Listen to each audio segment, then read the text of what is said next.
Мы были на грани безумия. Как будто стали призраками, фантомами. Вера превратилась в сомнение.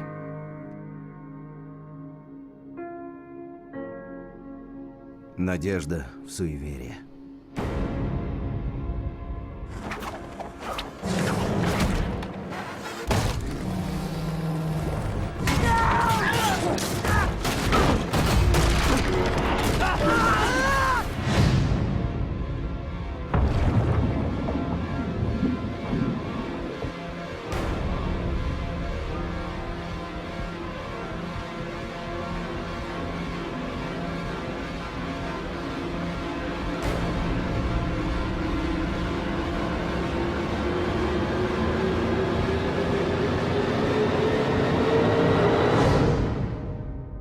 Трагедия Эссекса – это история о людях и демоне.